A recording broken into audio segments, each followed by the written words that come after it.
तस्मै श्री गुरुवे नमः। तो वो तो राम भगवान के वैसे भी बड़े हैं, और वैसे तो हकीकत ये है कि बताया है कि गुरु गोविंद दो एक है, गुरु गोविंद दो एक है, कान सुनन में दो। और ये रहमत का समुंदर मौला बेहिसाब मेहरबान, इनकी मेहरबानी का कोई ठिकाने नहीं। करता करे न कर सके और गुरु करे सो होए। सबसे खास चीज है कि वो करता भी है, बिना इनके आदेश से आपका काम नहीं करता।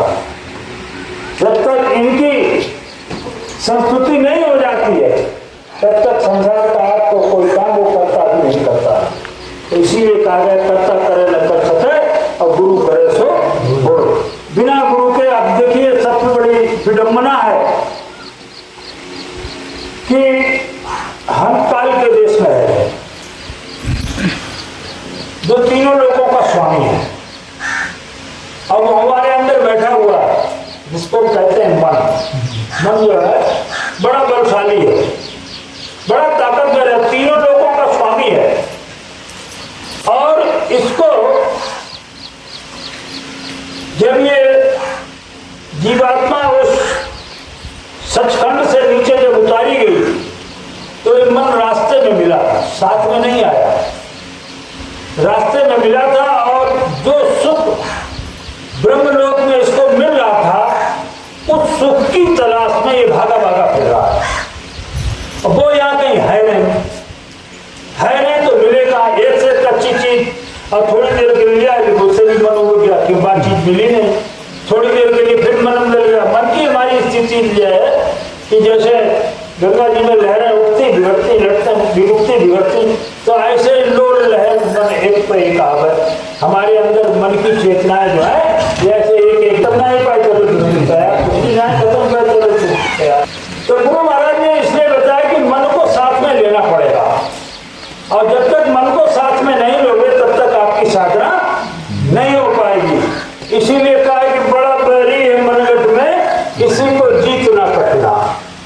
पढ़ो तुम ईसाई के पीछे और सभी जतन करना, हार जब जाए मन तुझसे चढ़ा दो सूरत को बगना। जब मन तुम्हारे बस में हो जाए, अब मन बस में कैसे होगा? उसके लिए आपको करना कुछ नहीं, केवल गुरु के आदेश का पालन करना है। गुरु महाराज ने कहा कि रोजाना 1 घंटा सुबह 1 घंटा शाम को बैठिए घाट पर। अब घाट कहाँ है? तो शरीर का तो घाट यहाँ पर है,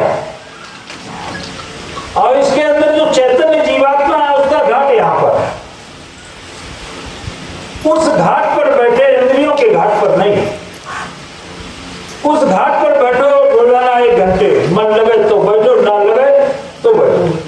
जब हम अपनी आदत डाल लेंगे तो धीरे धीरे धीरे धीरे करके मन भी आपका साथ देना शुरू कर जाएगा। भाई बहुत काल किए सत्संग, हम एक बार सत्संग कर जाए तो हमें बहुत बड़े तीर मार दो।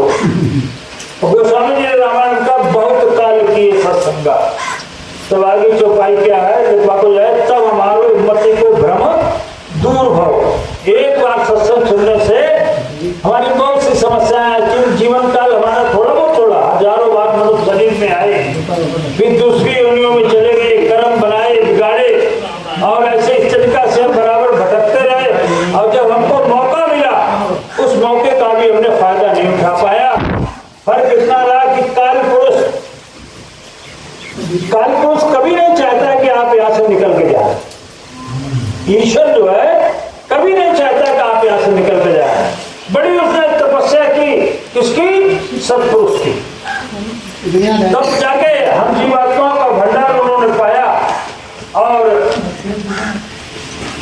उस समय कोई विधान नहीं बना था, न पाप था न पुण्य था, कर्म का कोई बोझ नहीं था। तो जिन जिन जीवात्माओं की सांसों की पूंजी पूरी होने लगी, वो वापस जाने लगे, तो काल पुरुष को चिंता हुई है तो सब निकल जाए, हम फिर उसे ढूंढ रहे जाए। तो उन्होंने इनको रोकने को कुछ उपाय करो जाए। तो उन्होंने रोकने के लिए क्या किया? अपनी अर्धांगिनी आद्या मां शक्ति, वो अष्टांगी देवी, 8 देवियों का संयुक्त रूप, जिसे कुआर में में और चैत के महीने में नवदुर्गा का व्रत लोग रखते हैं, वो अष्टांगी आद्या माँ शक्ति उस काल पुरुष ईश्वर की अर्धांगिनी, उनके द्वारा 3 पुत्रों की उत्पत्ति की, ब्रह्मा विष्णु और महेश। और पिता ने कहा कि इनको तपस्या पर बैठा दो और इनको मेरा भेद मत बताना। जब उनको तपस्या पर बैठा दिया गया, काफी समय बैठे रहे, 50,000 वर्ष। आप सोचते हैं 50,000 वर्ष यही तो 100 साल में छुट्टी हुई जाए, काफी 70-80 बाहर हुई जाए, 50,000 तो बहुत होती।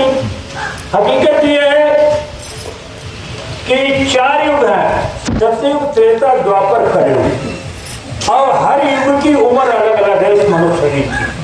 सतयुग में इस मनुष्य शरीर की उम्र 1,00,000 वर्ष, त्रेता में 10,000 वर्ष, द्वापर में 1,000 वर्ष और कलयुग में 100 वर्ष। अब कलयुग में 100 वर्ष, उसमें भी 60, 70, 80 स्वाहा हो जाती। तो अब 100 वर्ष भी ना मान के आप समझो वो 60, 70, 80 में समय को काम करवे है। जो हम 1,00,000 वर्ष हम करते थे, जो हम 10,000 वर्ष हम करते थे, जो हम 1,000 वर्ष हम करते थे, और वो रहेगी मेरी 60, 70, 100 वर्ष। अब इनकी अब जब 60, 70, 100 वर्षों में हमको वो काम करना है तो हमारी साथ काल पुरुष ने वो ऐसा खेल खेला कि 3 युगों तक तो उसने डोरी अपने हाथ में रखी, सतयुग, त्रेता, द्वापर तक की डोरी अपने हाथ में रखी, और कलयुग में संत महापुरुषों को पदार्पण करने का विनती प्रार्थना की, आदेश नहीं दिया। क्यों? आदेश तो जेल सबसे बड़े हैं, आदेश किधर है? तो उन्होंने, और इसलिए थोड़ी चतुराई चालाकी से कि कलयुग सौवे पे सबको तो है, सौवे से किनको समझाएगी, किनको बताएगी। अब बताने के लिए उन्होंने बताया तो काल पुरुष ने क्या खेल खेला, सतयुग में साधना, सतयुग की, त्रेता में त्रेता की, द्वापर की, अब कलयुग में 4 युगों की। कलयुग में उसने 4 युगों की साधना है। ये सतयुगों की साधना का तो कितने जन्म लिए तो सतयुग की साधना पूरी कर गए। त्रेता की साधना आप देखो, चारों तरफ जितने भी कहीं ये कहीं ये ढूंढो को हूँ ये ढूंढो, और त्रेता अभी भी दिया देना चाहिए, वो त्रेता युग की चीज थी। द्वापर में योग था, योग के द्वारा जो प्रभु को पाने का रास्ता था। अब कलयुग केवल नाम आधारा, सुमिर सुमिर न उतर नहीं पा।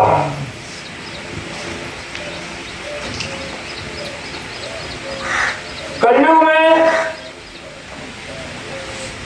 सतयुग जोगी सत्य ज्ञानी कर ध्यान तरंग प्राणी, और त्रेता विविध एक न कराई, इस तरीका से है। तो कलयुग में केवल नाम का आधार बताया गया। ऊपर की जितनी जो साधनाएं संसार में कर रहे थे, क्योंकि गुरु महाराज ने बताया कि दोनों भावों के मध्य में आप यहाँ पर बैठे हुए छठे चक्र पर, 5 स्थान नीचे है शरीर में और 5 स्थान ऊपर है, और जाना आपको ऊपर है। और आप पता सबसे पहले नीचे जाओ फिर ऊपर चढ़ो, तो पता लगे उम्र तुम्हारी बहुत है, 70 रखती नीचे के एक भी पादन नहीं चढ़ पाए तो उम्र खत्म हो जाएगी। अब आगे हमको मनुष्य शरीर मिलेगा कि नहीं मिलेगा, मिलेगा तो कब मिलेगा, का कल बीत जाए, ये छोड़ो कल बीत जाए, और हमको मनुष्य शरीर बहुत मुश्किल से मिल पाए। तो गुरु महाराज ने इसीलिए कहा कि देखिए मैं तो चाहता हूँ आप इसी शरीर में निकल चले, मेरे सामने ही भजन करके निकल चल रहे। क्यों? उन्होंने कहा अभी तो मैं कह रहा हूँ भजन कर लो, भजन कर लो, फिर कोई कहने वाला नहीं, फिर केवल सुनाएगा, ये नहीं कहेगा भजन करोगे, कोई भजन करने फिर कहने वाला नहीं। इसलिए गुरु महाराज कह रहे अभी मेरे सामने कर लो। अब ये गुरु महाराज की दया कृपा है। गुरु महाराज ने कहा घबराना नहीं है आप लोग, घबराना नहीं, क्योंकि गुरु महाराज ने कहा कि मैं अपना काम पूरा करके जाऊंगा। यानी जितने जीवों को उन्होंने नाम दान दिया है, बताते हैं करीब 25-30 करोड़ लोगों को नाम दान दिया, और गुरु महाराज ने कहा मैं जिसको नाम दान दे देता हूं उसको भूलता नहीं। नानक साहब का एक प्रसंग उन्होंने सुनाया था कि नानक साहब अपना जब वाहिगुरु नाम का जहाज लेकर यहाँ से चले, अब आप समझिए गुरु ग्रंथ साहब ने सिखों के द्वारा ये गुरु ग्रंथ साहब को बहुत कुछ माना जा रहा है, लेकिन अब केवल लीक पीटना है, उस नाम से उद्धार होने वाला नहीं। जब बाबा जयमल सिंह अपनी परम शिष्या रुको बीबी के साथ एक पहाड़ी से गुजर रहे थे, तो उधर से फौज का अधिकारी उनके बगल से निकल गया। तो रुको बीबी से बोले कि देखिए ये फौजी निकल गया कि हाँ, ये परसों मेरा शिष्य बन जाएगा। तो उन्होंने कहा बड़े गजब की बात, उसने तो आपको सलाम भी नहीं ठोका, आप कह रहे मेरा शिष्य बन जाएगा। और वो नीचे जाकर एक पहाड़ी के नीचे एक जगह उनका सत्संग का कार्यक्रम था 3 दिन का। तो वहां पर जब उन्होंने सत्संग सुनाया, तो वहां पर एक फौजी था, वो सत्संग सुन रहा था, और सत्संग सुनते सुनते उसके बाद वो गया। वो फौजी जिनका नाम था सावन सिंह जी, उनसे कहा कि एक महात्मा आए, सत्संग बहुत बढ़िया सुना, और साहब आपके काबिल है, देखिए ये बहुत मालिक की, क्योंकि कहीं कोई गुरु नहीं बनाता, गुरु खुद उसकी पकड़ करते हैं किसी न किसी माध्यम से। तो उसने ये जिज्ञासा बड़ी बात जब उन्हें सुनाई, तो वो पहुंचे जहाँ सत्संग होना था, वहां पहुंचे, उन्होंने सत्संग सुना, वहां उन्होंने नामदान भी दिया। तो उन्होंने कहा हुजूर ये तो हमारे नाम जो है गुरु ग्रंथ साहब में भी है। कहा है तो कैसा हम बाहे गुरु करके और अपने जो नाम है कैसा है। उन्होंने कहा नहीं, जो वक्त का जहाज है नाम का, उस पर आपको सवार होना पड़ेगा। वो नाम का जहाज नानक साहब के साथ जा चुका, तो वो नाम का जहाज जब नानक साहब के साथ जा चुका, तो ये आप इस नाम से 1 महीने तक अभ्यास करिए। जो गुरु महाराज को नाम दिया था, गुरु महाराज के मैंने मतलब दादा गुरु ने राधा स्वामी नाम से, हमारे गुरु महाराज को भी राधा स्वामी नाम से हमारे दादा गुरु ने गुरु महाराज को नामदान दिया था। लेकिन जब वो उनका काफी बीमार रहने लगे, शरीर छूटने वाला था, तो कहा उन्होंने कि हुजूर हम आपको किस नाम से पुकारा, क्योंकि हमारे हिंदू समाज में ऐसी व्यवस्था है, हम अपने बड़े गुरुओं का नाम नहीं लेते हैं। चचा, भैया, दाऊ, चाची, बुआ, जो भी ऐसा करके उसका उद्योगन करके उसको बुलाते हैं। तो उन्होंने कि जो तुम्हारी मर्जी हो, ऐसे करके गुरु महाराज दादा गुरु का शरीर छूट गया। छूट जाने का लेकिन अभी ये निश्चित नहीं हो पाया किस नाम से पुकारा। गुरु महाराज बुंदेलखंड के जंगलों में जाकर गुरु महाराज के बताए रास्ते से अपनी साधना करने लगे। 18 घंटे साधना में बैठे रहते थे। जब उठते थे तो देखते कि चारों तरफ कोई जीव चित्तों को, कोई जीव चित्तों, कोई जीव धीरे से उनको शरीर से हटा के और स्थान छोड़ देते, दूसरी जगह अपने बैठ में साधना करते। बड़ी कठिन तपस्या करके, बड़ी कठिन मेहनत करते गुरु महाराज ने तब दादा गुरु को नाम को जय गुरुदेव नाम से पुकारा।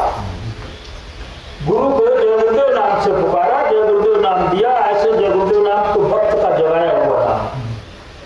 और जो नाम इसके लिए गुरु महाराज ने कहा कि मैं अपना काम पूरा करके जाऊंगा, भले ही हमको 400 बरस तक रहना पड़े, और भले ही हमको अपने बाल काले करने पड़े, तो अपनी पावर को यंग शरीर में, क्योंकि काले बाल तो यंग शरीर के ही होंगे, बुढ़े के तो ना हो। अब ये अपनी समझने की बात है, जिसके जो भी समझ में है। ऐसे करके गुरु महाराज ने हमारा 400 वर्ष तक का ठेका लिया, जिसमें 72% निकल गई।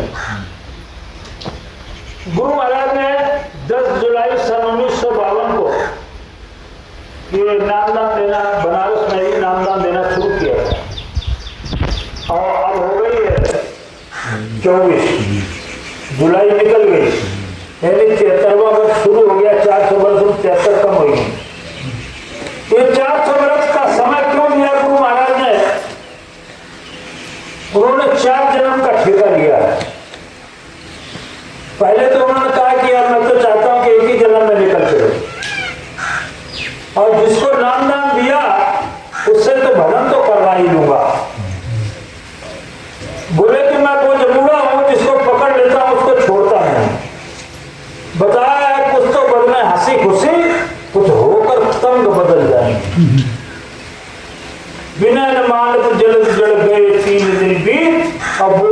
जान सको तब भाई बहन हो प्रिय। जब तंगी आए जाए तब तुम मजबूरी में ना बनी हो। जब तंगी आए जाए कभी साहब कह रहे हैं कि भला बुरा सबका सही नहीं है, साहिब मिले सबूरी में मन लागो यार फकीरी में। तो फकीरी का मतलब क्या नहीं है कि आप में रंग बिरंगे कपड़ा पहन ले और हरे लाल पीले और आप फकीर हो गए, वो फकीरी नहीं। फकीरी आप मन से जब होगी आपके अंदर। कहा फकीरी कब आती है? एक बोलते हैं आसक्ति, आसक्ति कहते हैं लगाव, और आसक्ति के मतलब आने को है। और जो आसक्ति है वो जा भी सकती है।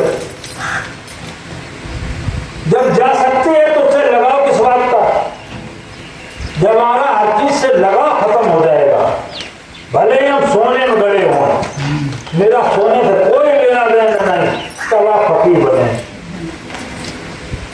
ये कोई जरूरी नहीं। राजा जनक, राजा थे, आग लग गई, एक संत महात्मा उनके साथ में थे, पता नहीं ध्यान नहीं कौन थे, तो आग लग गई तो शोरगुल हुआ कि आग लग गई। राजा जनक बैठे हुए, तो उन्होंने आपके जो उनके संग जो महात्मा बैठे थे तो खराब आगे लग गई और वे उठ के भाजन लगे, उन्हें कहाँ भाग गए? इसलिए उन्हें कहोगे विदेह, मतलब इतने फकीर थे राजा होते हुए भी उनको अपने शरीर की शरीर से भी कोई लगाव नहीं था। क्योंकि जब शरीर से लगाव किस बात को, कितनों सुंदर हो, कितनों अच्छो हो, कितनों तुमने घी मेवा खाई पी हो, आखिर में जाए के घाट पर क्रिया तुम्हारी बय हुए तो सबकी हो। एक फकीर तो थे, शमशान पे गए और उन्होंने 2 मुट्ठी राख भरी। अब जाय सूंगा फिर जाय सूंगा, जाय सूंगा फिर जाय सूंगा। तो जिज्ञासु थे, उन्होंने की महाराज क्या बात कैसे तुम जाए? कहीं जब सेठ की राख है, चिता जलित बाकी जो राख है, जाने बड़े घी पिए खूब मेवा मिठा, अम्मा इत्र खुले खूब माँ छड़कर राख, जाके घरे जब जा तो तुम्हारे खुशबू को ठिकाना नहीं। और राख जो है बाकी थी जी के फायदे को नहीं पूछे कतई हटे हाल में। तो और कई जी की राख है दोनों एक जैसी लगती राख है, इतने फुले की खुशबू नहीं आ, क्या में फटे जल्दी नहीं आओ। राख है जब एक जैसी, आखिरी में सबको होना वही है। गुरु महाराज का अभी हमने परसों सुना था, उसमें 8-9 मिनट का सत्संग था, तो उन्होंने कहा जो भी आप कमा रहे आगे के लिए व्यवस्था बन रहे, मैं तुम्हारा भाई रखूंगा। जो भी तुम आगे व्यवस्था बना रहे उसमें तुम्हारा है कुछ नहीं, जो तुम भोग